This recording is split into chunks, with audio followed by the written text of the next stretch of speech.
Assalamualaikum warahmatullahi wabarakatuh. Pada kesempatan kali ini, kami kelompok 4 akan menyampaikan materi berkaitan dengan pembayaran transaksi e-commerce atau e-payment. Sebelumnya, izinkan saya memperkenalkan anggota kelompok kami.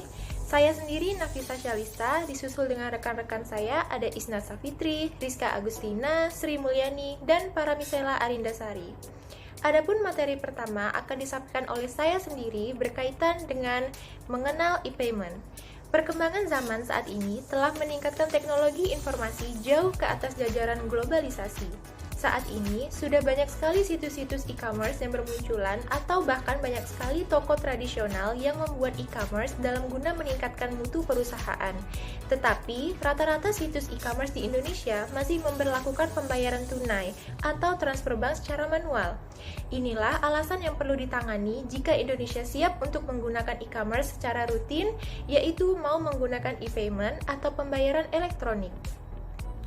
E-payment atau yang juga dikenal sebagai pembayaran elektronik adalah metode pembayaran yang dalam prosesnya menggunakan jaringan internet, sehingga tidak melibatkan uang tunai sama sekali alias cashless. Tanpa adanya internet, maka kegiatan transaksi mustahil untuk dilakukan. Jadi, untuk menyelesaikan transaksi keuangan jenis ini, pelanggan hanya perlu membawa media pembayaran yang berupa kartu, aplikasi pada smartphone, atau media-media lainnya. Beberapa tahun terakhir ini, metode pembayaran e-payment menjadi metode pembayaran yang populer di kalangan pelanggan. Metode pembayaran ini sangat memudahkan penjual dan pembeli. Hanya membutuhkan internet dan smartphone, maka proses pembayaran dapat dilakukan dengan mudah. Tidak heran jika saat ini semakin banyak toko yang menggunakan e-payment sebagai metode pembayaran. Dalam sebuah bisnis, ditawarkan lebih dari satu metode pembayaran, misalnya pembayaran cash, kris, e-wallet, debit, kredit, dan lainnya. Hal ini membuat konsumen dapat memilih metode pembayaran yang paling nyaman untuk mereka gunakan. Dengan penggunaan e-payment, transaksi pembelian dan pembayaran bisa dilakukan di mana saja dan kapan saja sesuai kebutuhan pengguna. Layanan e-payment sangat fleksibel sehingga membuat pengguna menjadi lebih nyaman dan mudah untuk memenuhi kebutuhan. Berbagai manfaat e-payment membantu para pebisnis untuk menjalankan bisnis. Selain itu, pengguna juga bisa semakin mudah, aman, dan cepat untuk melakukan transaksi yang diinginkannya. Sistem pembayaran digital mampu mendorong pertumbuhan ekonomi. Saya akan melanjutkan materi dengan judul manfaat e-payment. Manfaat e-payment yang pertama ada mempercepat proses pembayaran. Dengan adanya metode pembayaran e-payment, proses transaksi jual beli jadi lebih cepat. Hal ini tidak terbatas pada transaksi secara online melalui website atau platform lainnya, tapi juga pembelian di toko offline. Untuk transaksi dengan e-payment pada toko offline, misalnya saja dengan QRIS, maka cepatnya proses e-payment ini dapat mengurangi potensi antrian yang menumpuk karena kasir kesulitan menghitung atau menyediakan kembalian. Nah, yang kedua ada keamanan transaksi. Pembayaran elektronik saat ini sudah dilengkapi dengan teknologi canggih yang menawarkan keamanan saat melakukan transaksi bisa lebih terjamin. Tidak hanya pada sistem, setiap pengguna juga dibekali dengan beberapa tools keamanan seperti disediakannya password atau fingerprint scanner untuk masuk ke dalam aplikasi dan melakukan transaksi. Oleh karena itu, berbagai kerugian online atau bahkan tindakan kriminal dapat diminimalisir. Yang ketiga ada meningkatkan kepuasan konsumen. Pembayaran elektronik membantu meningkatkan kepuasan konsumen. E-payment memungkinkan pelanggan untuk membeli barang secara kredit, pay later, atau membeli barang secara online kapanpun mereka mau. Selain itu, dengan menyediakan berbagai metode pembayaran, tentu memudahkan berbagai konsumen, baik konsumen cash atau cashless dalam melakukan transaksi. Mereka dapat memilih metode pembayaran yang paling nyaman menurut mereka. Hal ini dapat meningkatkan kepuasan konsumen sehingga dapat membuat mereka melakukan transaksi secara berulang. Yang keempat ada mengurangi peredaran uang palsu. Dengan melakukan pembayaran secara online akan mengurangi peredaran uang palsu di Indonesia karena pengguna tidak perlu lagi membawa dan menerima uang tunai sehingga tidak ada lagi celah edaran uang palsu. Proses isi ulang biasanya melalui bank yang bekerja sama sehingga bisa dipastikan merupakan dana asli yang siap dimanfaatkan untuk berbagai transaksi online. Hal inilah yang membuat Bank Indonesia menghimbau seluruh masyarakat untuk dapat memilih transaksi non-tunai. Selanjutnya, nomor 5 ada pengurangan risiko transaksi. Di dalam bisnis, pemilihan digital payment untuk proses transaksi sudah sangat tepat. Karena pembayaran elektronik sudah dilengkapi dengan sistem keamanan yang memadai, sehingga seluruh transaksi bisa diketahui oleh sistem. Hal tersebut juga dapat memberikan kepercayaan kepada seluruh pengguna saat bertransaksi. Digital payment telah terbukti dapat mengatur semua proses keuangan secara lebih baik, dan yang keenam, lebih transparansi. Transparansi menjadi hal penting dalam menjalankan bisnis. Ketika pemilik bisnis menggunakan pembayaran digital, maka perlu menjaga transparansi dalam bertransaksi. Dengan menggunakan pembayaran elektronik, penjual tidak perlu khawatir tentang catatan detail pembayaran. Setiap transaksi yang dilakukan secara elektronik pastinya bisa dilengkapi dengan histori transaksi yang bisa dicek di payment tersebut. Nah, pelanggan juga bisa memastikan bahwa uang yang dibayarkan sudah sesuai dengan tagihan melalui berbagai macam bukti bayar yang tersedia. Artinya, pembayaran dengan e-payment ini juga tetap mendukung transparansi transaksi baik untuk pelanggan. Selanjutnya, sistem pembayaran. Yang pertama, transfer bank. Transfer bank adalah metode transaksi online yang umum digunakan oleh masyarakat untuk memenuhi segala kebutuhan transaksi harian, bulanan, hingga tahunan. Melalui transfer bank, beragam jenis pembayaran bisa dilakukan mulai dari tagihan bulanan hingga belanja online. Transfer bank bisa dilakukan ke sesama bank maupun antar bank. Jika transfer ke bank yang sama, maka tidak akan dikenakan biaya transaksi. Namun, jika transfer ke bank yang berbeda, akan dikenakan biaya transaksi yang telah ditentukan oleh pihak bank. Yang kedua, e-wallet. E-wallet merupakan salah satu metode pembayaran menggunakan aplikasi dompet digital melalui smartphone. E-wallet adalah aplikasi transaksi keuangan yang dapat digunakan di perangkat mobile dengan internet sebagai perantara.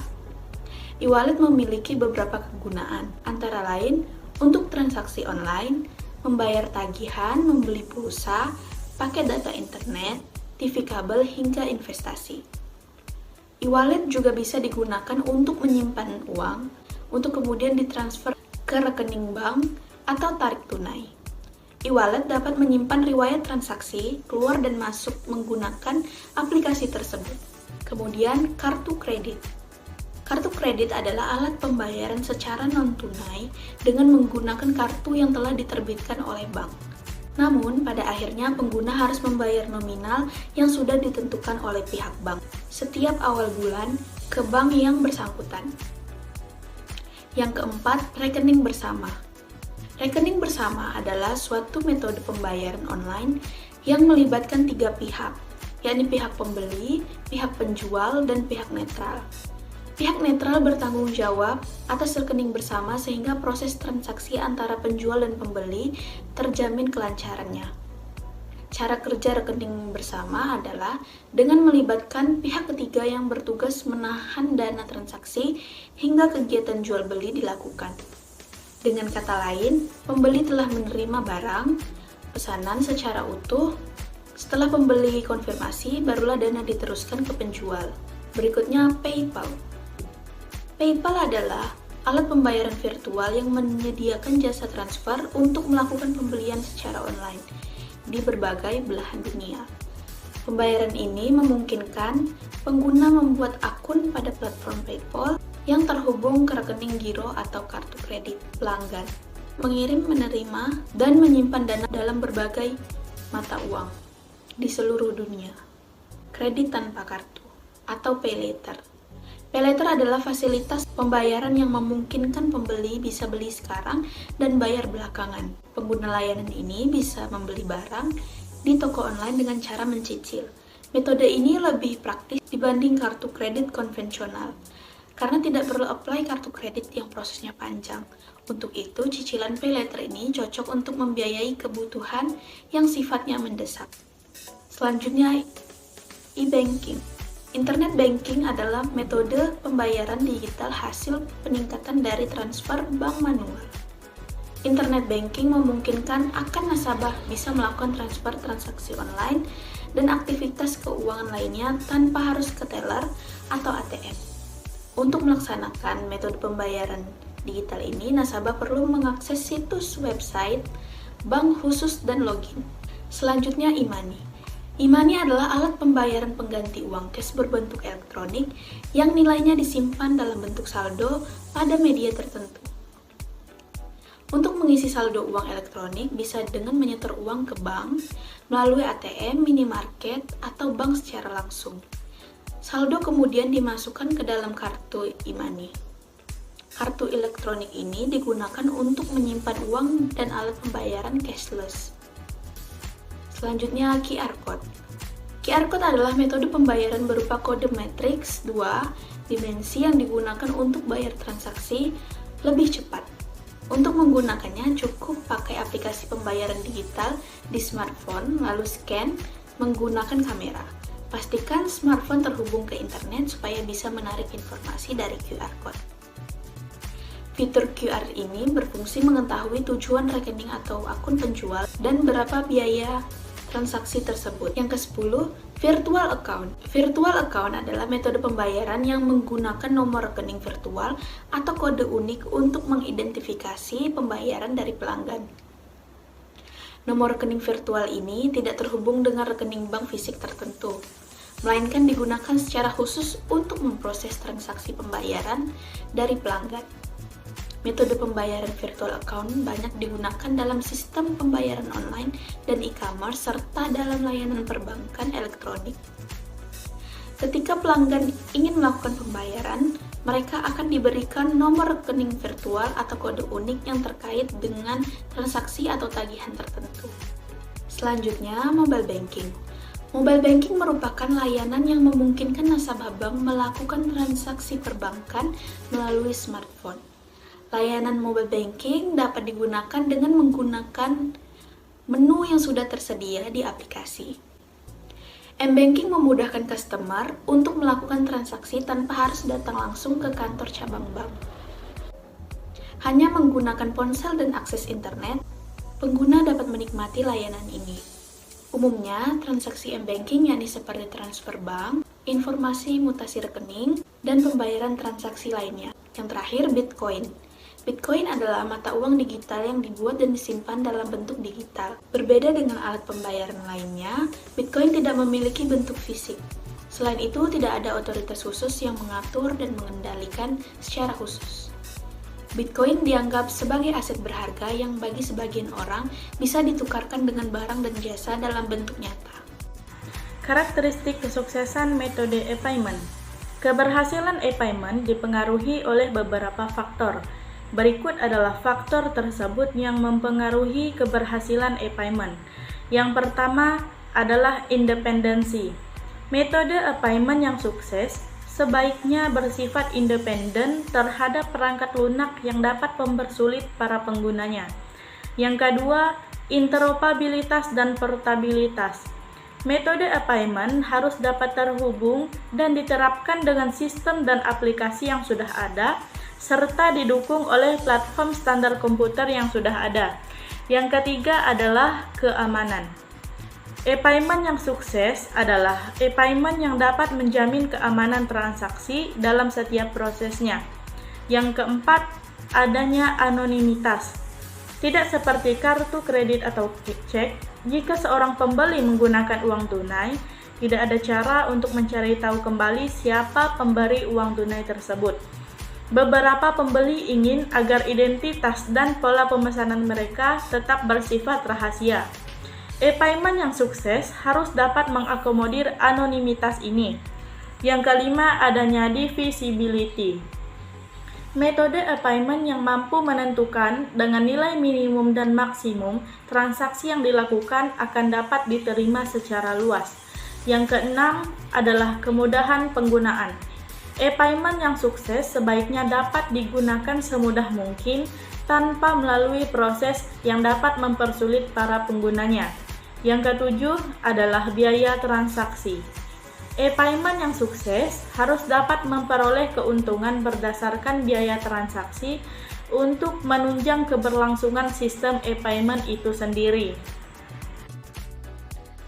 Baiklah, materi selanjutnya yaitu startup yang menyediakan e-payment. Untuk memudahkan berbelanja atau berbisnis secara e-commerce, kenali dulu beberapa startup yang dapat memfasilitasi e-payment sebagai sarana pembayaran. Berikut ini beberapa startup di Indonesia yang memiliki fasilitas e-payment. Yang pertama itu ada Kaskus.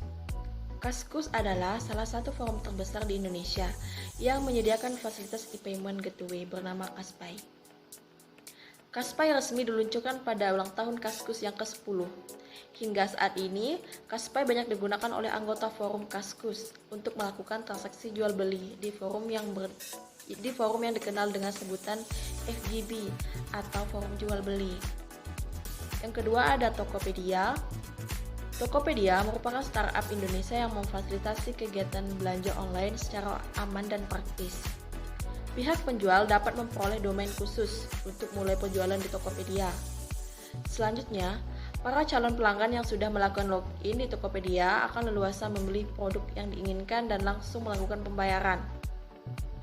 Selanjutnya, pembayaran tersebut akan masuk ke akun penjual bila pelanggan sudah memberi konfirmasi penerimaan barang. Yang ketiga ada Bukalapak.com.